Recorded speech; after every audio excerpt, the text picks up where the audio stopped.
2018 کے الیکشن سے بہت تھوڑے دن ہی پہلے ہی دیگر سیاسی جماعتوں نے اپنے اپنے منشور جو ہے وہ پیش کیے تھے، تو عوام کے لیے بھی آگاہی کے لیے کہ وہ منشور کو ٹیلی کرنا چاہیے، چیک کرنا چاہیے اور اس کے مطابق اگلے 5 سالوں میں کتنا کچھ ڈیلیور کریں گے. رومینہ جی سب سے پہلے بات تو میں خیال صاحب کی ایک بات کو ذرا کلیئر کرتی جاؤں. انہوں نے کہا کہ دہشت گردی انتہا کی تھی، تو اگر حکومت کی ول نہ ہوتی تو کس طرح ادارے مل کے دہشت گردی کا خاتمہ کرتے. یہ جنرل صاحب نے بھی کہا، ہم سب بھی جانتے کہ وہ تمام کمبائن ایفرٹس تھی، تو وہ آپ کریڈٹ ایک اکیلے لے سکتے. اور دوسری بات، یہ حکومت یا میاں محمد نواز شریف کا ہی کھلا دل اور ظرف تھا کہ انہوں نے کہا کہ آپ جو ہے کے پی کے میں اپنی حکومت بنائیے.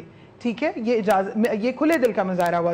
تیسری بات جو ان سے ہے وہ یہ کہ اپوزیشن آج بات یہ کریں تو اپوزیشن کہاں تھی جب اتنے بڑے بڑے پروگرامز یا ایجنڈاز بن رہے تھے؟ اس ٹائم یہ لوگ کیوں انٹروین نہیں کرتے تھے؟ اور ایک چیز جو بڑی غلط انہوں نے کہی، وہ پارلیمان جو ہے وہ جو ہے اس کے اندر پالیسیز ایسے کیسے ہو سکتا ہے کہ کوئی بھی اپوزیشن جو ملک کی بقا کے لیے چیز بن رہی ہو اس میں وہ بیک آؤٹ کرے. نہیں دیکھیں، ایکسکیوز ہیلپ میں آپ نے ابھی کہا نہیں کرے گی، اپوزیشن کی ضرورت پڑے گی، لیکن جو ہم بلائی کے کام کرنے جا رہے ہیں تو اس میں رکاوٹ کیسے ڈالیں گے؟ اگر ہم اصلاحات کریں گے ایجوکیشن میں، ہیلتھ میں، تو اس میں تو رکاوٹ نہیں کریں گے. دوسری بات یہ کہ